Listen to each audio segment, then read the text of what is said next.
This video was brought to you by Nebula. Israeli Prime Minister Benjamin Netanyahu's wartime unity cabinet is anything but united, with some even describing it as being at war with itself. With Netanyahu's approval ratings having collapsed since October 7th, and polls suggesting that he and his party will be kicked out of office come the next election, he has so far survived as the war in Gaza has continued. But now, as we'll explain in this video, a number of coalescing factors threaten to topple Netanyahu, including a political fight over the drafting of ultra-Orthodox Jews into the military, key political rivals in cabinet making maneuvers, disagreements over the direction of the war, and increasingly tense relations with the United States.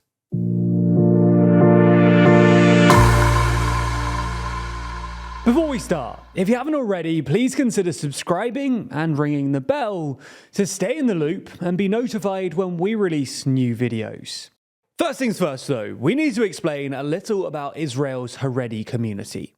Haredim are basically ultra-Orthodox Jews who make up about 13% of the country's population, and who for decades have had a tricky relationship with Israel's less religious, more secular majority. One major point of contention is the fact that young Haredim have a de facto exemption from mandatory military service in order to focus on full-time religious study at yeshivas, for which they receive a government-funded stipend.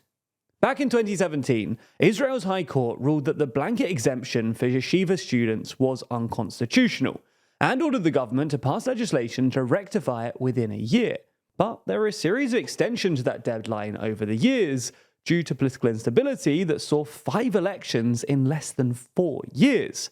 So skip ahead to today, and Netanyahu's government faces an end of March deadline to bring forward a new legal agreement regulating Haredi military service. Israel's Attorney General has told the High Court that if no legislation is brought forward by the April 1st deadline, then the state will be forced to draft Haredi men into the military and end the state-funded stipend for yeshiva students. Now, as you can imagine, Hamas's October 7th attacks and the ensuing war disrupted progress towards a resolution to this question. But tensions have only increased between non-serving Haredim and their fellow citizens, who have been called up to serve in record numbers, with the government moving to extend their length of service and raise the age at which they're released from duty. The challenge for Netanyahu is that his coalition includes a number of small Haredi parties that oppose lifting the exemption and drafting Haredi Israelis. So any solution that leaves them unhappy risks collapsing the entire government. But with the deadline fast approaching, Netanyahu was put into an even more difficult position by his own defense minister, Yoav Gallant, who is from Netanyahu's Likud party, but who's previously clashed with Netanyahu over his controversial judicial reforms. Anyway, Gallant called for the end of the blanket exemption for Haredi, saying that without physical existence, there is no spiritual existence, adding that everyone must bear the burden of service. Crucially, Gallant said that he would only put forward legislation if it had the support of all parties in the emergency coalition, which includes not just the ultra-Orthodox parties, but also the more centrist National Unity Party, previously the opposition, but who joined the wartime cabinet in October, and which wants to see the Haredim drafted into the military.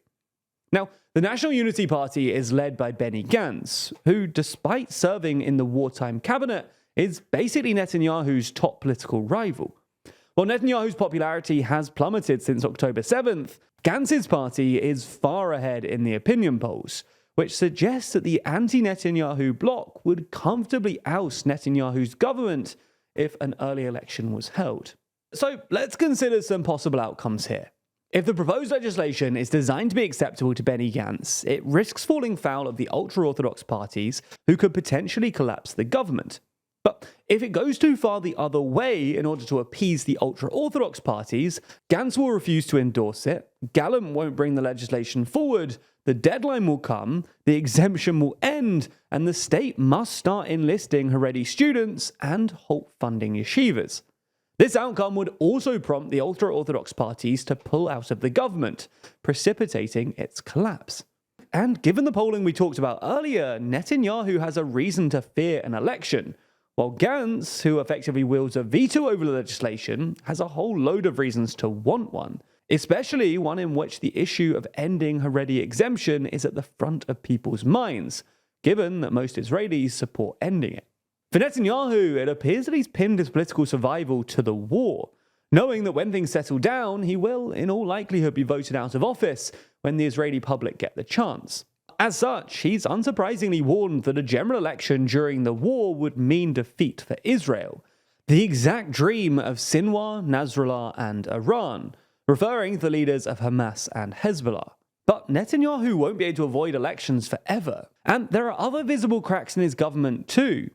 At one end of the spectrum is the far-right National Security Minister Itamar Ben-Gvir, who has been generating a whole bunch of separate problems.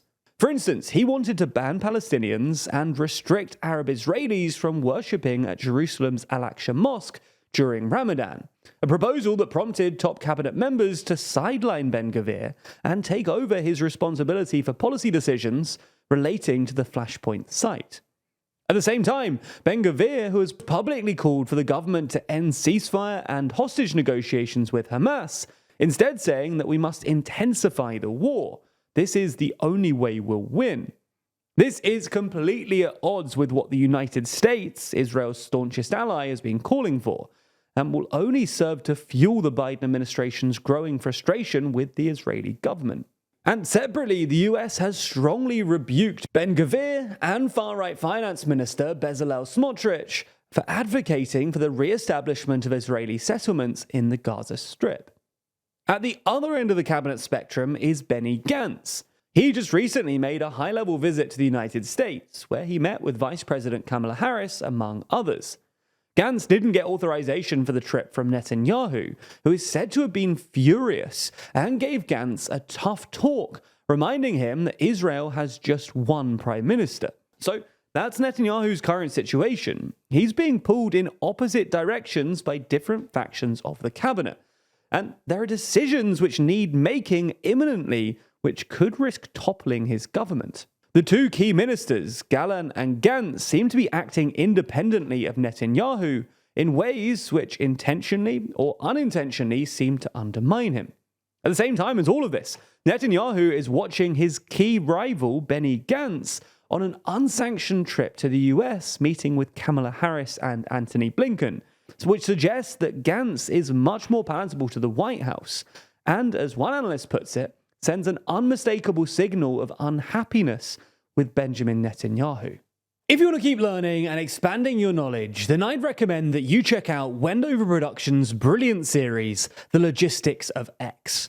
Now, you likely know Wendover already, but in this series, they dive deeper into the logistics and operations behind everyday things, from search and rescue operations to ski resorts and coal mining. One episode that I think you'll particularly enjoy is their latest, which gets into the logistics of weapons manufacturing, something that's key to a number of topics we regularly discuss on TLDR videos, and something that directly impacts wars and conflicts around the world. It's a brilliantly researched and thorough series that's exclusively available on our streaming service, Nebula. Now, as you likely know, Nebula is a service that we built with a bunch of our creator friends and is the home to tons of smart, educational content from all of your favorite creators. The best part is that by signing up, you not only get access to exclusive series like The Logistics of X, Modern Conflicts from Real Life Law, or China Actually by Polymatter, it also directly supports TLDR. That's because you signing up contributes to the budget of these big budget documentaries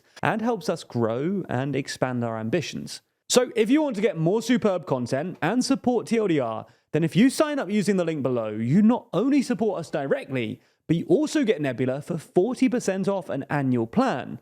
That's less than £2 a month. So thanks for your support and for backing Nebula.